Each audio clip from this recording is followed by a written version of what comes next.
Hello friends, all competition में आप सबका स्वागत है। आज हम लोग करने वाले हैं भारत का भूगोल। भारत के भूगोल की अगर बात करें तो उसमें सबसे पहला जो टॉपिक आता है वो होता है भारत का सामान्य जानकारी।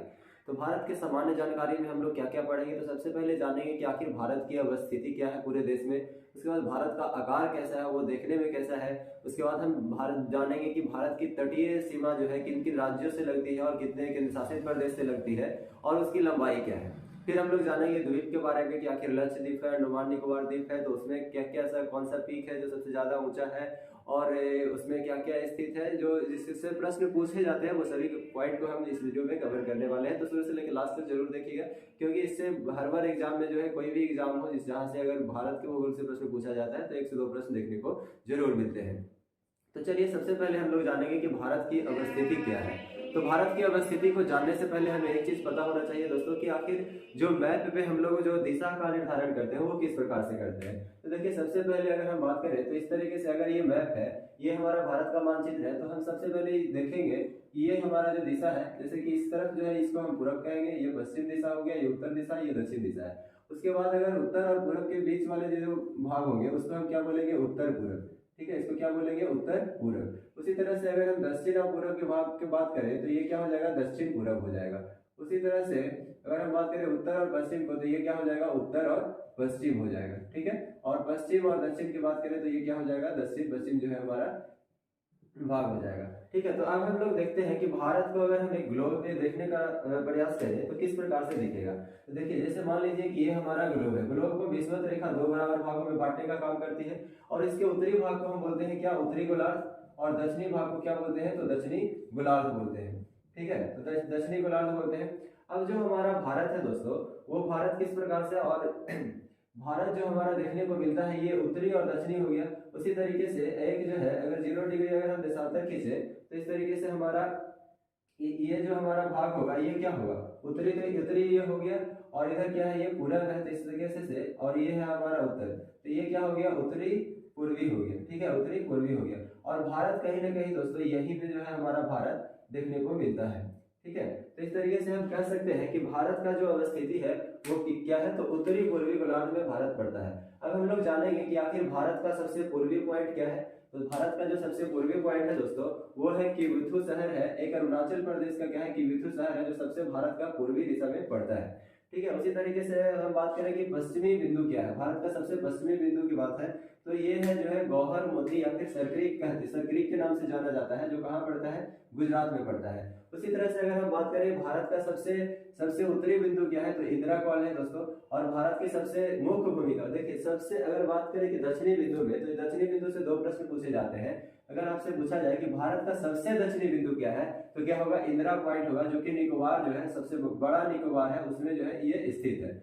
उसी तरह से अगर आपसे ये प्रश्न पूछ लिया जाए कि भारत के मुख्य भूमि का दक्षिणी बिंदु क्या है, तो भारत के मुख्य भूमि का जो दक्षिणी बिंदु है वो है कन्याकुमारी। इस तरीके से हम ये सभी प्रश्न को जान लिए हैं। अब हम बात करते हैं भारत के जो अक्षांशीय विस्तार है वो कितना है। तो भारत का जो अक्षांशीय विस्तार है वो कितना है, तो 6 डिग्री 45 मिनट से 37 डिग्री 6 मिनट उत्तरी है। उसी तरह से देशांतरीय विस्तार की बात करें दोस्तों, देशांतरीय विस्तार भारत का जो है 68 डिग्री 7 मिनट से लेकर के 97 डिग्री 25 मिनट पूर्वी देशांतरीय विस्तार देखने को मिलता है। ठीक है, अब हम बात करते हैं कि आखिर उत्तर से लेकर के पूरब से पश्चिम में भारत की लंबाई कितना है। अगर हम पूरब से पश्चिम में भारत की लंबाई की बात करें दोस्तों तो ये कितना हो जाता है, और हम बात करें कि दक्षिण से, ठीक है, दक्षिण से पश्चिम में भारत की लंबाई कितना है, तो ये कितना है देखते हैं। ठीक है, तो अगर हम बात करें दोस्तों तो ये हमारा जो पूरब से पश्चिम जो लंबाई है वो है 2933 किलोमीटर है।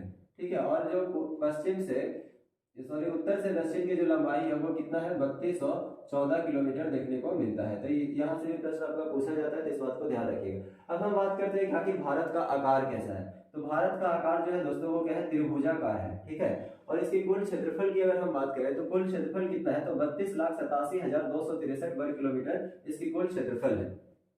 अब हम बात करते हैं कि आखिर स्थलीय सीमा क्या होती है। सबसे पहले हम लोग जानेंगे कि स्थलीय सीमा कितने राज्यों से होकर के लगती है और कितने केंद्र शासित प्रदेश से लगती है। तो इससे पहले हम लोगों को ये जानना है कि आखिर स्थलीय सीमा क्या होती है। वैसा भूभाग जो क्या हो, सिर्फ और सिर्फ स्थल से घिरा हुआ हो, उसे हम क्या बोलेंगे, स्थलीय सीमा। यानी कि स्थल से जो बाउंड्री टच करता हुआ उसे हम स्थलीय सीमा कहेंगे। तो भारत के कुल 16 राज्य ऐसे हैं दोस्तों, 16 राज्य कुल ऐसे हैं जो क्या होते हैं, स्थल से जुड़े हुए हैं। तो और 2 यूनियन टेरिटोरीज है, यानी कि 2 केंद्र शासित प्रदेश जो है वो क्या है, स्थल से जुड़े हुए हैं। अब हम जानेंगे कि आखिर स्थलीय सीमा से 16 राज्य जुड़े हुए हैं और 2 केंद्र शासित प्रदेश जुड़े हुए हैं, तो कितने उसकी सीमा लगता है, यानी कि कितना, अगर उसकी लंबाई में बात करें तो कितना बाउंड्री टच करता है, तो 15,106.7 किलोमीटर जो है स्थलीय सीमा की लंबाई हो जाती है। उसी तरह से तट सीमा की अगर बात करें तो भारत की जो तटीय सीमा है वो टोटल 9 राज्य और 4 केंद्र शासित प्रदेश से लगे हुए हैं। तो इस प्रकार से अगर हम बात करें कि तटीय सीमा किसे कहते हैं, तो वैसा भारत का वैसा भूभाग जो क्या हो, समुद्र के तट के द्वारा क्या हो, घिरा हुआ हो। जैसे अगर हम बात करें ये हमारा भारत है, तो इस तरीके से यहाँ पे क्या है दोस्तों, अरब की सागर है और इधर क्या है, बंगाल की खाड़ी है।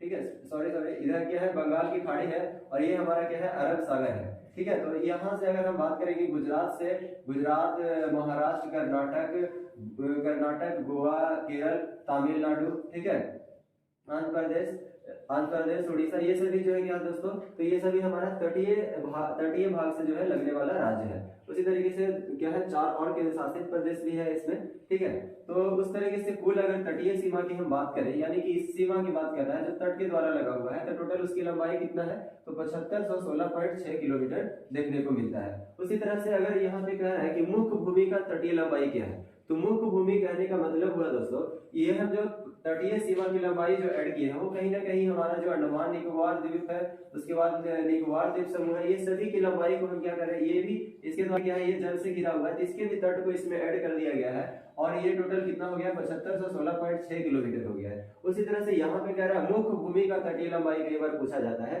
तो मुख्य भूमि का तटीय लंबाई कैसे निकालेंगे, तो जो द्वीप समूह पे जो लंबाई को हम ऐड किए थे उसमें क्या करेंगे, तटीय सीमा की लंबाई में जब हम माइनस करेंगे तो ये सिर्फ और सिर्फ ये जो है हमारा मुख्य भूमि है, इसी मुख्य भूमि की लंबाई के बारे में पूछ रहा है, तो इसका लंबाई कितना हो जाएगा, 52.6 किलोमीटर जो है मुख्य भूमि का तटीय लंबाई हो जाएगा। अगर हम बात करें कि इस तरीके से हम लोगों ने देखा कि तटीय सीमा की लंबाई क्या है और स्थलीय सीमा की लंबाई क्या है भारत की। अब हम बात करते हैं कि सबसे अधिक तट रेखा जो है कौन से राज्य का लगता है, तो ठीक है, तो सबसे अधिक जो तट रेखा है दोस्तों वो गुजरात का लगता है, ये आप लोग सभी जानते होंगे। लेकिन अब प्रश्न यहाँ से नहीं पूछेगा, अब जो कहेगा कि सबसे अधिक तट रेखा लगने वाले दूसरे राज्य कौन से हैं, तो क्या हो जाएगा आपका आंध्र प्रदेश आंसर हो जाएगा। ठीक है, तो उम्मीद करते हैं इतना आप लोगों को समझ में आ गया होगा। आप लोग अगर चाहें तो स्क्रीनशॉट ले सकते हैं।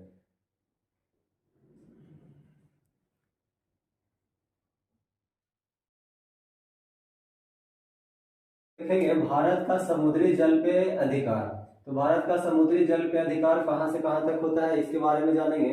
तो देखिए भारत का जो तट है वहां से अगर 12 नॉटिकल मील तक अगर बात करेंगे तो क्या होता है, प्रादेशिक जल सीमा होता है, जिसको हम टेरिटोरियल सी कहते हैं।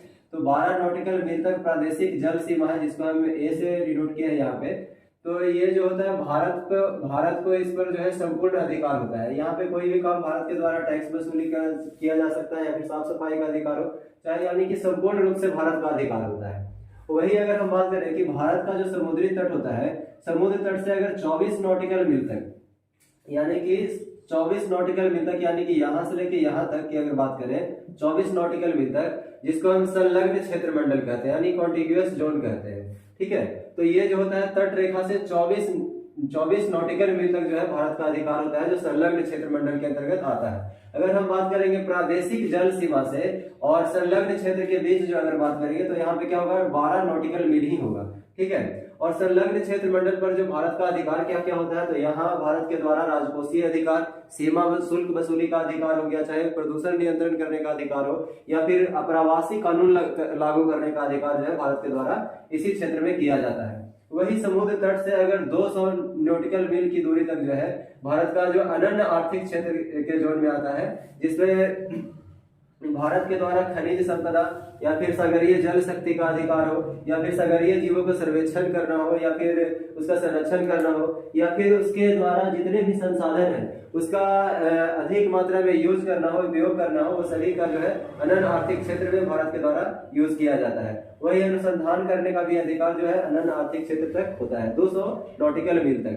अब कई बार यहाँ प्रश्न में ये पूछ लिया जाता है कि 1 नॉटिकल मील इक्वल टू कितना होता है। तो 1 नॉटिकल मील यानी कि 1 समुद्री मील में जो होता है 1.852 किलोमीटर होता है। कभी कभी ये मीटर में पूछ लिया जाता है, जिसको भी ध्यान रखना है कि यहाँ पे 1.82 किलोमीटर है, जिसको मीटर में बदलने के लिए 1000 से मल्टीप्लाई करेंगे तो कितना हो जाएगा, 1852 मीटर हो जाएगा।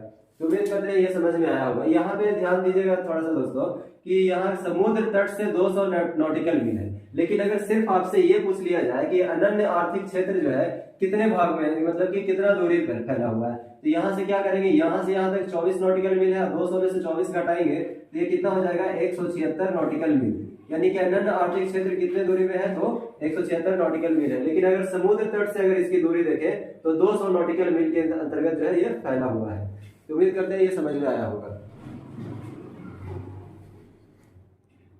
अब हम लोग देखेंगे कि कर्क रेखा भारत के कितने राज्यों से होकर के गुजरती है। तो भारत के 8 राज्यों से होकर के कर्क रेखा गुजरती है। इसके लिए एक ट्रिक है कि गर्म छाछ पी तृप्ति मिलेगी। ट्रिक तो बहुत सारा है दोस्तों, लेकिन ये ट्रिक से क्या होगा कि अगर आपसे ये पूछता है कि बताइए भारत के कितने राज्य हैं जो कर्क रेखा से होकर के गुजरते हैं, पूर्व से पश्चिम में सजाइए या फिर पश्चिम से पूर्व के क्रम में सजाइए। तो ये ट्रिक जो है दोस्तों, ये जो है हमेशा सजा करके दिया गया है, यानी क्रम से दिया हुआ ट्रिक है। तो ये जो है पश्चिम से पूर्व की ओर ट्रिक आपको मिलेगा, ठीक है। तो गर्म से क्या हो जाएगा, गुजरात, राजस्थान, मध्य प्रदेश। छाछ से क्या होगा, छत्तीसगढ़, झारखंड। पी से क्या हो जाएगा, पश्चिम बंगाल। तृप्ति से त्रिपुरा और मिलेगी से मिजोरम हो जाएगा। इस प्रकार से आप 8 राज्यों को याद कर सकते हैं, ठीक है। और देखिए ये जो है भारत का कर्क रेखा जो है भारत में कर्क रेखा बीचों बीच, लगभग बीचों बीच से होकर के क्या होती है, गुजरती है। अब हम लोग देखेंगे भारत के मानक समय रेखा। तो हम लोग भारत के मानक समय रेखा देखने से पहले हम लोग ये देखते हैं कि आखिर भारत के मानक समय रेखा को निर्धारण करने का जरूरत ही क्यों पड़ा। तो हम लोग जानते हैं कि भारत का देशांतरीय विस्तार काफी अधिक है। इसके कारण भारतीय समय रेखा को 2 मेखलाओं में बांटा जा सकता था, लेकिन 2 मेखलाओं में बांटे जाने से आखिर परेशानी क्या हो जाती थी कि प्रशासनिक कार्यों एवं अन्य कार्यों में काफी कठिनाइयां देखने को आ रही थी। तो इससे बचने के लिए क्या हुआ कि भारतीय मानक समय रेखा को 82.5 डिग्री पूर्वी देशांतर को भारतीय समय रेखा मान लिया गया। और ये 82.5 डिग्री पूर्वी देशांतर रेखा जो है दोस्तों, ये यूपी के मिर्जापुर से क्या होती है, गुजरती है और भारत के 5 राज्यों से होकर के गुजरती है। वो 5 राज्य आपसे पूछा जाता है कि वे कौन से 5 राज्य है।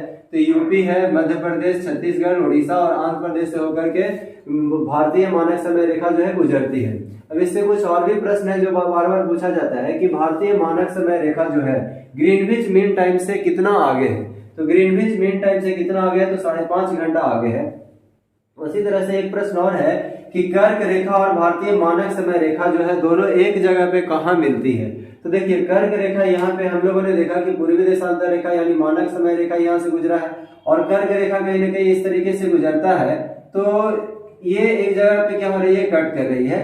तो ये कहाँ पे, तो छत्तीसगढ़ के कोरिया जिले में क्या होती है, दोनों एक दूसरे से मिलती है। तो इसको ध्यान रखिएगा। और एक प्रश्न और भी है कि ऐसे कौन सा, जैसे कि मध्य प्रदेश और छत्तीसगढ़ ऐसे राज्य हैं जिससे कर्क रेखा और भारतीय मानक समय रेखा जो है दोनों गुजरती है। तो 2 ऐसे राज्य हैं भारत के, जैसे कि मध्य प्रदेश और छत्तीसगढ़ दोस्तों, जिससे कर्क रेखा भी गुजरते हैं और इंडियन स्टैंडर्ड टाइम यानी भारतीय मानक समय रेखा भी गुजरती है। तो इस बात को ध्यान रखिएगा। तो देखिए हम लोग अब कुछ महत्वपूर्ण तथ्य को करेंगे जिसके वर्तमान में काफी ज्यादा प्रश्न पूछा जाता है। तो सबसे पहले हम लोग जानते हैं कि भारत में अभी वर्तमान में कुल 28 राज्य हैं और केंद्र शासित प्रदेश की बात करें तो कुल 8 केंद्र शासित प्रदेश है। क्षेत्रफल की दृष्टि से अगर बात करें कि सबसे बड़ा राज्य कौन सा है, तो राजस्थान है। दूसरे नंबर पे मध्य प्रदेश है। तीसरे नंबर पे महाराष्ट्र है। चौथे पे यूपी है और 5वां नंबर पे कौन है, गुजरात है। अगर हम बात करें कि क्षेत्रफल की दृष्टि से सबसे छोटा राज्य कौन सा है भारत का, तो कौन है, गोवा है। ठीक है। अब यहाँ पे बार बार प्रश्न पुडुचेरी से संबंधित पूछा जाता है कि भारत के कितने राज्यों में वो फैला हुआ है, उसका कब स्थापना हुआ है। ठीक है, तो देख लेते हैं कि पुडुचेरी का स्थापना की बात करें तो 1 नवंबर 1954 को इसकी क्या हुआ है, स्थापना हुआ है। इसके पहले जो है फ्रांसीसियों के कब्जे में था।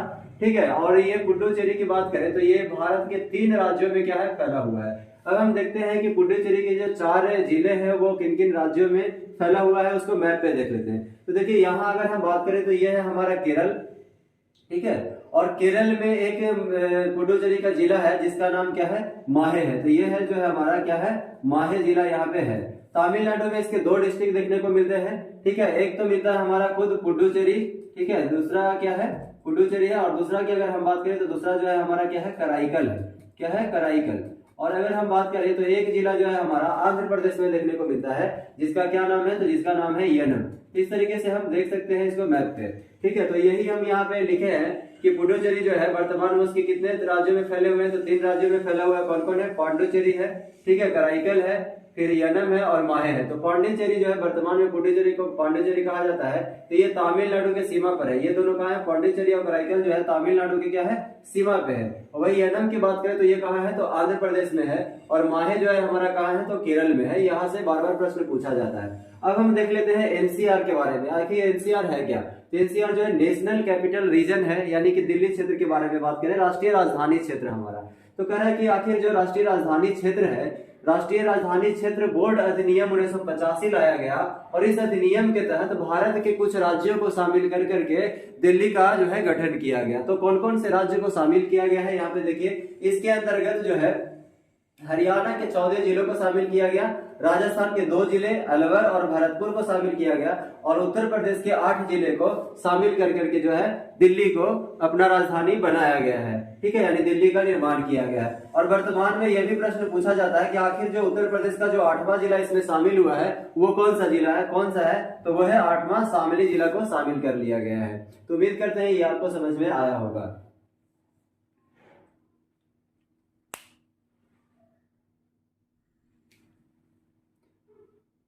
अब हम लोग जानेंगे तेलंगाना के बारे में। तेलंगाना से बार बार कुछ ना कुछ प्रश्न पूछ लिया जाता है। तेलंगाना से जितने भी महत्वपूर्ण प्रश्न बनते हैं उसको हम जानेंगे। तो सबसे पहले जानते हैं कि तेलंगाना का गठन कब हुआ है, तो 2 जून 2014 को तेलंगाना का स्थापना किया गया है। और तेलंगाना का स्थापना किससे किया गया है, कौन से राज्य से, तो आंध्र प्रदेश के 10 उत्तर पश्चिम जिलों को शामिल कर करके इसका निर्माण किया गया है।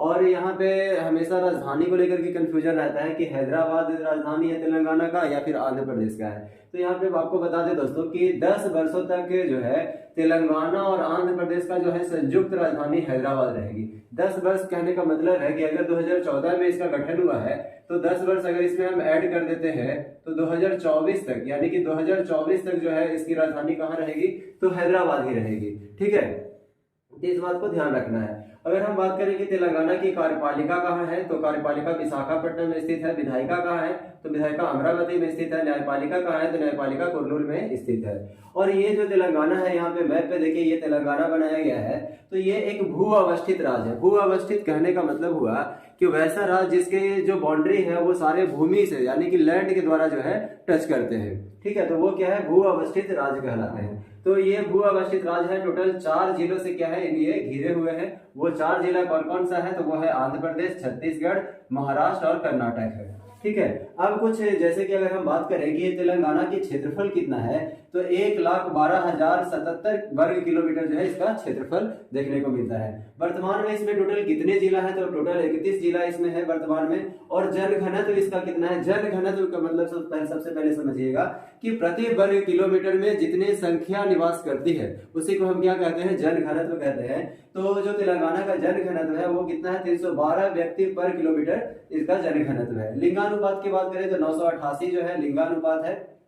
ठीक है, प्रति 1000 महिलाओं में पुरुषों की संख्या को ही क्या कहते हैं, लिंगानुपात कहते हैं। तो ध्यान रखिएगा इसका कितना है, 988 जो है लिंगा अनुपात है। साक्षरता दर की अगर बात करें दोस्तों तो साक्षरता दर है 66.54% जो है इसकी साक्षरता दर है। अब यहाँ से अगर तेलंगाना से प्रश्न आपसे पूछा जाता है तो कभी भी आपका प्रश्न गलत नहीं होगा अगर आप ध्यान से देखे होंगे। तो उम्मीद करते हैं ये समझ में आया होगा।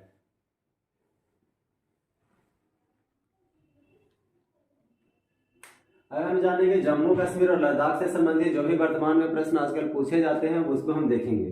ठीक है, तो 5 अगस्त 2019 को विशेष राज्य का दर्जा यानी कि अनुच्छेद 370 को समाप्त कर दिया गया। ठीक है, और अनुच्छेद 370 को समाप्त करने के बाद जम्मू कश्मीर पुनर्गठन अधिनियम 2019 के तहत जम्मू कश्मीर को 2 यूनियन टेरिटोरीज में बांट दिया गया। और वो 2 यूनियन टेरिटोरीज कौन हुए? तो वो 2 यूनियन टेरिटोरीज, एक तो लद्दाख हुआ और दूसरा जम्मू कश्मीर के नाम से ही रह गया। लद्दाख में अगर हम बात करें दोस्तों, तो अभी वर्तमान में 2 जिला है, एक है कौन? कारगिल है और दूसरा है लेह। और यही लेह जो है लद्दाख का राजधानी भी उसको माना गया है। और 31 अक्टूबर 2019 को लद्दाख को एक यूनियन टेरिटोरीज बना लिया गया, इस बात को ध्यान रखिएगा।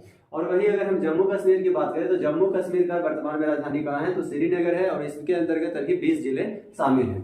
फिर हम देखते हैं कि इसके अगर हम बात करें जम्मू कश्मीर को मैप पे अगर हम देखें तो पहले जो है ये जो ऊपर का जो हेड दिखता था दोस्तों वो पूरा जम्मू कश्मीर के अंतर्गत शामिल था। लेकिन जब ये पुनर्गठन अधिनियम 2019 के तहत जब 2 यूनियन टेरिटोरीज में इसको बांटा गया तो हम देखते हैं कि जो रेड वाला हिस्सा आपको दिख रहा होगा वो हमारा क्या है? लद्दाख है, और ये जो ब्लैक से इधर बनाए हैं ये हमारा क्या है? जम्मू कश्मीर है। तो इस तरीके से हम लोगों ने जम्मू कश्मीर और लद्दाख को देखा।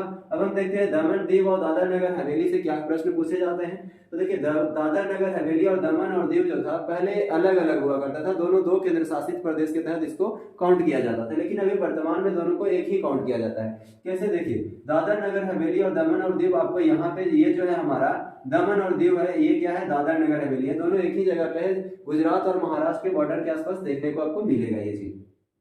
अब देखिए दोनों को क्या किया गया है कि विलय कर दिया गया है, यानी कि संयुक्त रूप से एक ही बना दिया गया है। तो दादर नगर हवेली और दमन और दीव को कब विलय किया गया है? तो ये आपसे प्रश्न पूछा जाता है। तो 26 जनवरी 2020 को क्या कर दिया गया है?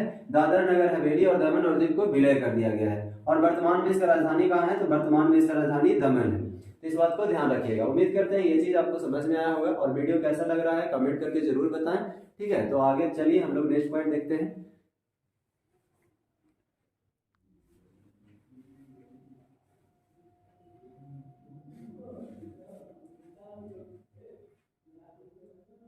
अब हम लोग अंडमान निकोबार द्वीप समूह को समझते हैं कि यहाँ से क्या क्या महत्वपूर्ण प्रश्न पूछे जाते हैं और इसको कितने भागों में बांटा गया है। तो चलिए देखते हैं। अंडमान को 4 भागों में बांटा गया है, उत्तरी अंडमान, मध्य अंडमान, दक्षिणी अंडमान और छोटा अंडमान। उसी तरीके से निकोबार की अगर बात करें तो निकोबार को 3 भागों में बांटा गया है, कार निकोबार, छोटा निकोबार और बड़ा निकोबार। अब देख लीजिए भारत का एक सुसुप्त ज्वालामुखी है, एकमात्र सुसुप्त ज्वालामुखी है जिसका नाम है नारकोंडम, वो अंडमान के उत्तरी अंडमान में क्या है? स्थित है। उसी तरीके से अंडमान निकोबार द्वीप समूह की अगर बात करें सबसे ऊंची चोटी की, तो सबसे ऊंची चोटी है सैडल पीक जिसकी ऊंचाई 732 मीटर है। वो कहाँ स्थित है? तो वो भी उत्तरी अंडमान में ही स्थित है।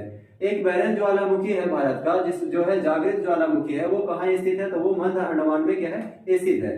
अगर हम बात करें दोस्तों कि अंडमान निकोबार द्वीप समूह की राजधानी पोर्ट ब्लेयर की, तो पोर्ट ब्लेयर कहाँ स्थित है? तो वो जो है दक्षिणी अंडमान में स्थित है। ठीक है, उसी तरह से निकोबार द्वीप समूह में एक प्रश्न पूछा जाता है कि इदरा पॉइंट जो कि भारत की सबसे दक्षिणतम बिंदु है, ठीक है, वो कहाँ है? तो वो निकोबार द्वीप समूह के बड़ा निकोबार द्वीप समूह में स्थित है। तो ये सभी प्रश्न एग्जाम में बार बार पूछे जाते हैं। अब कुछ पास या स्टेट से जो संबंधित प्रश्न पूछे जाते हैं उसको देखते हैं। देखिए यहाँ पे है कोको द्वीप समूह जो कि म्यांमार का भाग है, ठीक है, और कोको द्वीप समूह और उत्तरी अंडमान के बीच एक क्या है? स्टेट है जिसको हम कहते हैं कोको स्टेट। ठीक है, तो इससे प्रश्न पूछा जाता है कि कोको स्टेट जो है किन 2 द्वीप समूहों के बीच स्थित है? तो कोको द्वीप समूह और उत्तरी अंडमान द्वीप समूह के बीच क्या है? कोको स्टेट है। उसी तरह से यहाँ पे पूछा जाता है कि आखिर जो डंकन पास है, डंकन दर्रा जो है वो अंडमान निकोबार द्वीप समूह के किन 2 भागों के बीच में है? तो दक्षिणी अंडमान और छोटा अंडमान के क्या है दोस्तों? बीच में है। उसी तरीके से 10 डिग्री चैनल यानी 10 डिग्री चैनल जो है छोटा अंडमान और कार निकोबार के बीच से पास होता है। तो ये सभी महत्वपूर्ण प्रश्न थे जो कि अंडमान निकोबार द्वीप समूह से पूछे जाते हैं। उम्मीद करते हैं आपको ये अच्छी तरीके से समझ में आया होगा। आप इसका स्क्रीनशॉट ले सकते हैं। अगर आपको इसको पीडीएफ प्राप्त करना है दोस्तों, बोर्ड पीडीएफ अगर आप चाहते हैं तो टेलीग्राम ग्रुप का लिंक नीचे डिस्क्रिप्शन बॉक्स में दिया गया, वहां से जाकर आप ज्वाइन करके इसका पीडीएफ प्राप्त। अब हम लोग जानेंगे लक्षद्वीप के बारे में कि आखिर लक्षद्वीप को कितने द्वीप समूह से मिला करके बनाया गया है। उसके बाद फिर कुछ चैनल से संबंधित प्रश्न पूछे जाते हैं, उसको देखेंगे। उसके बाद फिर हम एक आदम के पुल से संबंधित कभी कभी प्रश्न पूछ लिया जाता है, तो उसको भी हम इस वीडियो में क्या करेंगे? कवर करेंगे। तो चलिए देखिए, कह रहा है कि लक्षद्वीप जो है ये टोटल 36 द्वीपों को मिला करके जो है लक्षद्वीप का निर्माण किया गया है। इसकी राजधानी कहाँ है? तो कावरत्ती इसकी राजधानी है। और ये जो द्वीप है वो एक ऐसा द्वीप है जो प्रवाल भित्ति के द्वारा क्या होता है? निर्मित होता है। प्रवाल भित्ति क्या होता है? तो प्रवाल भित्ति एक समुद्री जीव होता है, ठीक है, जिसको वो जब मर जाता है तो क्या होता है कि कैल्शियम कार्बोनेट की पत्थर के रूप में जो है संरचना बन जाती है और धीरे धीरे बहुत सारे वर्षों के बाद एक प्रोसेस के द्वारा ये क्या होता है, निर्मित होता है। और इसी से बना हुआ क्या है, एक लक्षद्वीप जो है हमारा द्वीप है। अब हम देखते हैं कि 8 डिग्री चैनल जो है वो किन दोनों के बीच जो होता है होकर के गुजरता है। तो 8 डिग्री चैनल जो है दोस्तों मिनिकॉय और मालदीव के बीच से होकर के गुजरती है। 9 डिग्री चैनल है, उसी तरह से मिनिकॉय को मुख्य जो लक्षद्वीप है उससे अलग करने का काम कौन करता है, 9 डिग्री चैनल। 10 डिग्री चैनल किसके बीच में है, तो अंडमान और निकोबार से अलग करने का काम कौन करता है, 10 डिग्री चैनल। आदम का पुल से संबंधित प्रश्न पूछा जाता है तो ध्यान रखना है सबसे पहले कि तमिलनाडु और श्रीलंका के मध्य क्या है, ये आदम का पुल स्थित है, ठीक है। और आदम के पुल पर ही क्या है, आदम का पुल पर ही जो है पंबन द्वीप है, यानी कि हम कह सकते हैं कि पंबन द्वीप जो है वो आदम के पुल का, आदम ब्रिज का ही क्या है, हिस्सा है। पंबन द्वीप पर रामेश्वरम स्थित है और ये जो पंबन द्वीप है दोस्तों उसी पे क्या है, रामेश्वरम स्थित है। इस तरह से हम इसको यहाँ पे मैप से समझ सकते हैं कि मान लीजिए ये हमारा क्या है, ये आदम का पुल है, ठीक है। ये जो रेड से बनाए हैं लंबा, ये वो क्या है, आदम का पुल है। आदम के पुल पे ये हमारा पंबन द्वीप है और पंबन के द्वीप पर ही क्या है, ये रामेश्वरम स्थित है। अब हम बात करें कि आदम का जो पुल है उसके उत्तरी भाग में अगर हम देखें तो पाक की खाड़ी देखने को मिलता है और उसकी दक्षिणी भाग में अगर हम बात करें तो मन्नार की खाड़ी देखने को मिलता है। अब यहाँ से एक प्रश्न बार बार पूछा जाता है आपसे कि अगर पूछ लिया जाए कि भारत का जो अंतिम गांव है, यानी कि अंतिम छोर पर जो गांव देखने को मिलता है उसका नाम है धनुषकोडी। और धनुषकोडी कहाँ पड़ता है, तो तमिलनाडु के रामनाथपुरम जिले में जो है धनुषकोडी पड़ता है। और बता दें दोस्तों कि ये 1964 में यानी कि 22 दिसंबर 1964 को यहाँ पे एक भयंकर चक्रवात आया जिसके कारण जो है ये नस्ते नाबूद हो गया, यानी कि ध्वस्त हो गया, तबाह हो गया, ठीक है। तो इसी को पुनर्जीवित करने के लिए भारत सरकार के द्वारा जो है 2017 में NH87 को जो है रामेश्वरम से धनुषकोडी को जोड़ा गया और इस तरीके से इसको पुनर्जीवित करने का काम किया गया। तो उम्मीद करते हैं ये समझ में आया होगा। हम देखेंगे कि आखिर भारत की स्थिति ग्लोब पे कहाँ है। तो अगर हम ग्लोब पे भारत की स्थिति देखें दोस्तों तो वो दक्षिण एशिया में पड़ता है, ठीक है। और दक्षिण एशिया का सबसे बड़ा देश जो है वो जनसंख्या की दृष्टि से हो या फिर क्षेत्रफल की दृष्टि से हो, वो दोनों दृष्टिकोण से जो है भारत जो है दक्षिण एशिया का सबसे बड़ा देश देखा जाता है। भारत की सीमा से सटे पड़ोसी देशों की संख्या कुल कितनी है, तो कुल 7 पड़ोसी देश है जो क्या करता है, भारत के साथ सीमा साझा करता है। वो कौन कौन है, तो बांग्लादेश, चीन, पाकिस्तान, नेपाल, म्यांमार, भूटान, अफगानिस्तान है। अब हम देखते हैं कि आखिर बांग्लादेश से कौन कौन से राज्य हैं जो सीमा साझा करते हैं, तो वह है पश्चिम बंगाल, असम, मेघालय, त्रिपुरा, मिजोरम। उसी तरीके से चीन की अगर बात करें तो चीन के साथ एक केंद्र शासित प्रदेश लद्दाख है, फिर बाकी 4 जो है क्या है, राज्य जो है सीमा साझा करता है, जैसे कि हिमाचल प्रदेश, उत्तराखंड, सिक्किम, अरुणाचल प्रदेश। उसी तरह से पाकिस्तान की बात करें तो पाकिस्तान से 2 यूनियन टेरिटोरीज और 3 राज्य जो है सीमा साझा करती है, ठीक है। कौन कौन है, तो जम्मू कश्मीर, लद्दाख, पंजाब, राजस्थान और गुजरात है। उसी तरीके से नेपाल की अगर हम बात करें तो नेपाल से 5 ऐसे राज्य हैं भारत के जो क्या करते हैं, सीमा साझा करते हैं। वह है उत्तराखंड, यूपी, बिहार, पश्चिम बंगाल और उसके बाद फिर कौन है, सिक्किम है। म्यांमार की बात करें तो म्यांमार से 4 राज्य हैं भारत के जो सीमा साझा करते हैं, अरुणाचल प्रदेश, नागालैंड, मणिपुर, मिजोरम। उसी तरीके से भूटान की बात करें तो भूटान से 4 भारतीय राज्य हैं जो क्या करते हैं, सीमा साझा करते हैं, सिक्किम, पश्चिम बंगाल, असम, अरुणाचल प्रदेश। अफगानिस्तान से सिर्फ और सिर्फ एक केंद्र शासित प्रदेश है, वो है लद्दाख, जो क्या करता है, सीमा साझा करता है। अब यहाँ से प्रश्न ये पूछा जाता है दोस्तों कि भारत के कितने ऐसे राज्य और कितने ऐसे केंद्र शासित प्रदेश है जो पड़ोसी देशों के साथ जो है स्थलीय सीमा से जुड़े हुए हैं। तो यहाँ पे ध्यान रखिएगा कि 16 राज्य और 2 केंद्र शासित प्रदेश ऐसे हैं जो भारत के जो पड़ोसी देशों के स्थलीय सीमा के साथ जुड़े हुए हैं। तो यहाँ से प्रश्न ये बन जाता है कि आखिर वो कौन सा देश है जिसके साथ जो है सबसे बड़ा अंतर्राष्ट्रीय सीमा बनाया जाता है, तो वो है हमारा बांग्लादेश। उसी तरह से दूसरा प्रश्न ये बन जाता है कि सबसे छोटा अंतर्राष्ट्रीय सीमा साझा करने वाला कौन सा देश है, तो वह हमारा क्या, अफगानिस्तान है। इस बात को उम्मीद करते हैं समझ में आया होगा और इसको अच्छी तरीके से ध्यान रखिएगा क्योंकि यहाँ से बार बार प्रश्न पूछा जाता है। समझते हैं कुछ भारतीय सीमाओं से संबंधित जो भी प्रश्न पूछा जाता है उसको देखेंगे। तो सबसे पहले हम देख रहे हैं कि आखिर भू अवस्थित राज्य है, भारत के 19 राज्य ऐसे हैं जो भू अवस्थित राज्य है और 4 केंद्र शासित प्रदेश ऐसे हैं जो भू अवस्थित केंद्र शासित प्रदेश है। तो सबसे पहले हमें ये समझना होगा कि आखिर भू अवस्थित है क्या। तो भू अवस्थित वैसे जगह को कहते हैं दोस्तों। वैसे अगर भू अवस्थित राज्य आपसे पूछे तो भू अवस्थित राज्य का मतलब ये हो गया कि वैसा राज्य जो सिर्फ और सिर्फ क्या हो, उसको चारों तरफ से जो है भूमि के द्वारा घिरा हुआ हो, ठीक है, यानी कि लैंड के द्वारा घिरा हुआ हो, उसी को हम बोलते हैं लैंडलॉक्ड स्टेट, ठीक है। तो भारत में 19 राज्य और 4 केंद्र शासित प्रदेश ऐसे हैं जो क्या है, लैंडलॉक्ड है। उसी तरीके से अंतर्राष्ट्रीय सीमा की अगर हम बात करें तो 14 राज्य भारत के ऐसे हैं और 2 केंद्र शासित प्रदेश ऐसे हैं जो क्या है अंतर्राष्ट्रीय सीमा को साझा करती है। उसी तरीके से समुद्र तट से सीमा लगने की अगर हम बात करें तो भारत के 9 राज्य ऐसे हैं जो समुद्र तट के द्वारा सीमा लगाते हैं और 4 केंद्र शासित प्रदेश ऐसे हैं जो समुद्री तट के द्वारा उनका सीमा साझा होता है। अब यहाँ पे प्रश्न ये है कि भारत के भू अवस्थित राज्य जो अंतर्राष्ट्रीय सीमा को नहीं साझा करती है यानी नहीं छूती है, तो भू अवस्थित में से हम लोगों ने अभी देखा कि 19 राज्य ऐसे हैं जो भू अवस्थित है, लेकिन उसमें से 5 राज्य ऐसे हैं दोस्तों जो क्या करती है बिना अंतर्राष्ट्रीय सीमा को टच किए हुए है, जो वो क्या है भू अवस्थित देश है। देखिए तो यहाँ पे क्या कौन कौन सा है, तो वो है हरियाणा, मध्य प्रदेश, छत्तीसगढ़, झारखंड और क्या है तेलंगाना है। ठीक है, तो 5 राज्य हो गए और 2 केंद्र शासित प्रदेश ऐसे हैं जो क्या है कि भू अवस्थित केंद्र शासित प्रदेश है, तो वो है हमारा दिल्ली और वो है चंडीगढ़। अब यहाँ पे एक चीज ये समझना है कि देखिए भू अवस्थित का मतलब ये ऐसा तो कोई जरूरी नहीं है। अगर मान लीजिए कि ये हम दिल्ली बना दिए हैं, ये हमारा दिल्ली है, तो दिल्ली के चारों तरफ जो है क्या है कहीं ना कहीं ये जो सीमा लगाती है वो हमारा भारतीय स्टेट का ही है, यानी कि भारतीय राज्यों के द्वारा ही घिरा हुआ है। अगर कोई ऐसा भी है जैसे मान के चलिए कि अगर हम बात करते हैं कि लद्दाख की, ठीक है, तो लद्दाख के बाहर में अगर हम देख रहे हैं कि क्या है उधर अफगानिस्तान को टच कर रहा है, तो वो एक अंतर्राष्ट्रीय सीमा भी साझा कर रही है। तो यहाँ पे हम जो देख रहे हैं कि वैसा भू अवस्थित राज्य जो अंतर्राष्ट्रीय सीमा को नहीं छूती है। तो हम लोग देखिए 5 राज्य है, हरियाणा है, तो ये हरियाणा कहीं ना कहीं तो हमारा भारतीय राज्यों के द्वारा ही घिरा हुआ है। ठीक है, उसी तरीके से दिल्ली और चंडीगढ़ की अगर हम बात करें तो ये भी जो है भारतीय राज्यों के द्वारा ही घिरा हुआ है, यानी कि ये जो है अंतर्राष्ट्रीय सीमा को साझा नहीं करती है। तो उम्मीद करते हैं ये चीजें आपको समझ में आ गया होगा।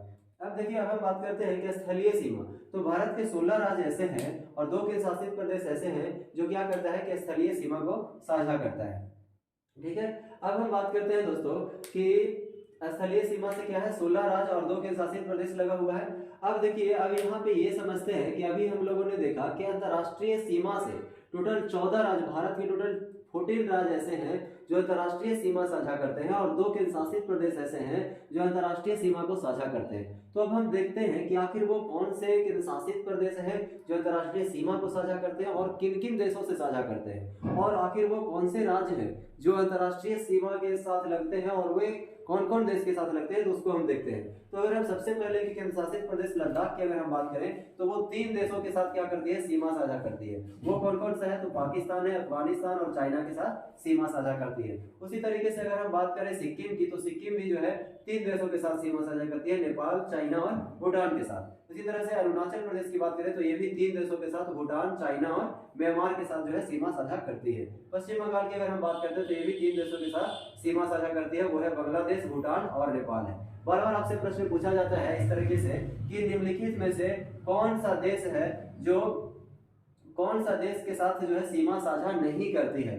3 ऑप्शन तो आपको ये डाल दिया जाएगा और एक ऑप्शन कोई और सा देश का डाल दिया जाएगा और आपसे प्रश्न पूछा जाएगा। तो इस तरीके से इसको ध्यान रखना काफी महत्वपूर्ण हो जाता है। अब हम बात करते हैं कि उत्तराखंड की अगर हम बात करें तो उत्तराखंड में 2 ऐसे देश हैं दोस्तों जो कि जिससे उत्तराखंड सीमा साझा करता है, वो है चाइना और दूसरा है नेपाल। उसी तरीके से अगर हम असम की बात करें तो असम जो है दो ऐसे देश हैं जिससे ये सीमा साझा करता है, वो है भूटान और एक है बांग्लादेश। मिजोरम की भी बात करें तो मिजोरम 2 देश के साथ सीमा साझा करता है, वो है बांग्लादेश और म्यांमार। तो शेष राज्य जो है वो सिर्फ और सिर्फ एक देश के साथ क्या करता है सीमा साझा करता है। ठीक है, तो इस बात को भी ध्यान रखिएगा। अब हम लोग जानेंगे 7 सिस्टर के बारे में कि आखिर भारत के वे कौन से राज्य हैं जो 7 सिस्टर के अंतर्गत आते हैं। तो आपको पता होगा दोस्तों कि भारत के उत्तर पूर्वी क्षेत्र में जो भी राज्य बसे हुए हैं उसको हम 7 सिस्टर के अंतर्गत रखते हैं। तो आखिर वो कौन सा जगह है जिसके बाद से हम लोग 7 सिस्टर को काउंट करते हैं। तो देखिए सबसे पहले उसको जानने 7 सिस्टर को जानने से पहले हम लोग जानते हैं चिकन नेक के नाम से जाना जाता है कौन से क्षेत्र को। तो चिकन नेक आखिर है क्या, तो चिकन नेक जो है एक सकरी पट्टी है और वो सकरी पट्टी क्या है, तो वेस्ट बंगाल का जो सिलीगुड़ी जो क्षेत्र है ये यहाँ से जो आप ये इतना भाग जो देख रहे हैं ये क्या है, ये चिकन नेक की तरह जाना जाता है। अगर यहाँ पे तो एक रफ मैप बनाया गया, अगर आप रियली में आप एक मैप को अगर देखते हैं तो वहां पे आपको देखिएगा कि चिकन के नेक की तरह आपको दिखाई देगा और वो वेस्ट बंगाल के सिलीगुड़ी क्षेत्र में 22 किलोमीटर में ये जो है क्षेत्र फैला हुआ है। यही नेक के बाद से इस तरफ की अगर हम बात करें, इस तरफ की इसके नेक के बाद से जो ये वाला क्षेत्र है ये हमें 7 सिस्टर के नाम से जाना जाता है। 7 सिस्टर के अंतर्गत जैसा कि नाम से ही आपको पता चल रहा होगा कि 7 लगा हुआ है, यानी कि इसमें 7 राज्य आते हैं। कौन कौन से हैं, तो असम है, अरुणाचल प्रदेश, नागालैंड, मिजोरम, मणिपुर, मिजोरम, त्रिपुरा, मेघालय। ये 7 राज्य आते हैं। यहाँ से बार बार आपको ऑप्शन में दिया जाएगा, सिक्किम दिया जाएगा, तो सिक्किम आपको बता दें दोस्तों कि सिक्किम जो है 7 सिस्टर के अंतर्गत नहीं आते हैं, तो ध्यान रखना है। तो एक प्रश्न और यहाँ से बनता है कि असम एकमात्र ऐसा राज्य है जो जितने भी 7 सिस्टर वाले राज्य हैं वो सभी से क्या करते हैं, सीमा साझा करते हैं। यानी असम एक ऐसा राज्य है जो क्या करते हैं, 7 सिस्टर के सारे राज्यों से सीमा साझा करने का काम करते हैं। चिकन नेक के बारे में आपको बता ही दिए कि एक सक्रिय पट्टी है जो 7 सिस्टर राज्यों को शेष भारत से क्या करती है, जोड़ने का काम करती है। यही तो एक पट्टी है दोस्तों जो शेष भारत से क्या कर रही है, ये 7 सिस्टर वाले राज्यों को जोड़ने का काम कर रही है। और ये चिकन नेक आखिर है किसके किसके बीच में, तो इस तरफ में अगर हम देखते हैं तो इधर नेपाल है और इस तरफ में बांग्लादेश है। तो नेपाल और बांग्लादेश के मध्य जो है चिकन नेक स्थित है। अब हम बात करते हैं कुछ रेखा के बारे में जो बार बार आपसे प्रश्न पूछा जाता है। जैसे कि सबसे पहले अगर हम बात करें रेडक्लिफ रेखा की बात करें, तो रेडक्लिफ रेखा के आखिर निर्धारण कब हुआ, किसके द्वारा किया गया, तो 1947 में सर सिरिल रेडक्लिफ के द्वारा ये रेखा का निर्धारण किया गया। और ये रेखा जो है भारत और पाकिस्तान के बीच में स्थित है। ठीक है, भारत और पाकिस्तान के बीच जो सीमा रेखा है उसी को हम रेडक्लिफ रेखा भी कहते हैं। और ये भी ध्यान रखना है कि भारत और बांग्लादेश के बीच जो रेखा है उसको भी हम क्या कहते हैं, रेडक्लिफ रेखा ही कहते हैं। क्योंकि 1947 की अगर हम बात करें तो उस समय जिस समय सीमा रेखा का निर्धारण हुआ था उस समय बांग्लादेश कहीं ना कहीं तो हमारे भारत का ही हिस्सा हुआ करता था। ठीक है, बंगाल का ही हिस्सा हुआ करता था, इस बात को ध्यान रखिएगा। मैकमोहन रेखा की बात करें तो 1914 में यानी कि 1914 में हेनरी मैकमोहन के द्वारा जो है इस मैकमोहन रेखा खींचा गया और भारत और चीन के बीच जो है सीमा रेखा का निर्धारण करने का काम करता है। उसी तरह से डुरंड रेखा की अगर हम बात करें तो 1893 में यानी 1893 ईस्वी में मोर्टिमर डुरंड के द्वारा, ठीक है, ये रेखा का निर्धारण किया गया है। और ये रेखा जो है डुरंड रेखा की अगर हम बात करें तो भारत, अफगानिस्तान और पाकिस्तान और अफगानिस्तान के बीच जो है सीमा रेखा का निर्धारण किया गया। क्योंकि उस समय जिस समय 1893 की अगर हम बात करें तो भारत और पाकिस्तान कहीं ना कहीं सम्मिलित रूप से एक ही हुआ करता था। तो ये जो डुरंड रेखा है वो भारत और अफगानिस्तान के बीच जो सीमा रेखा का भी काम करता है और भारत और अफगानिस्तान के बीच जो सीमा रेखा है वो भी डुरंड रेखा के नाम से जाना जाता है। तो इस प्रकार से दोस्तों ये जो हमारा पहला चैप्टर है वो पूरी तरीके से समाप्त हो गया है और इसमें बहुत हद तक जो जितना डिटेल में हो सके हैं वो पूरे डिटेल में ये चैप्टर को करवाया गया है। अब उम्मीद करते हैं कि ये चैप्टर आपको काफ़ी अच्छे से समझ में आया होगा और बहुत ही मेहनत से ये वीडियो बनाया गया है। तो जितना ज़्यादा से ज़्यादा आप लोग शेयर करें और अगर आप नए हैं तो चैनल को सब्सक्राइब कर दें, लाइक कर दें दोस्तों, और कमेंट करके ज़रूर बताएं कि ये वीडियो आपको कैसा लगा। और जल्द ही हम लोग नेक्स्ट चैप्टर की शुरुआत करेंगे जो है भारत का भू आकृतिक प्रदेश। वो काफ़ी बड़ा चैप्टर है और उससे बहुत सारा प्रश्न पूछा जाता है किसी भी कॉम्पिटिटिव एग्जाम में। तो हम लोग अगले चैप्टर को जरूर करेंगे। और ये वीडियो आपको सिर्फ और सिर्फ अगर आपको स्लो वीडियो लग रहा है तो आपको स्पीड बढ़ा करके उसे देख सकते हैं। अगर आपको इसको PDF प्राप्त करना चाहते हैं यानी बोर्ड PDF अगर आप चाहते हैं तो उसका टेलीग्राम लिंक नीचे दिया गया है, वहाँ से जाकर आप ज्वाइन कीजिए और आपको बोर्ड का PDF टेलीग्राम पे ही अपलोड करवा दिया गया है। तो उम्मीद करते हैं ये वीडियो आपको काफ़ी अच्छा लगा होगा। धन्यवाद।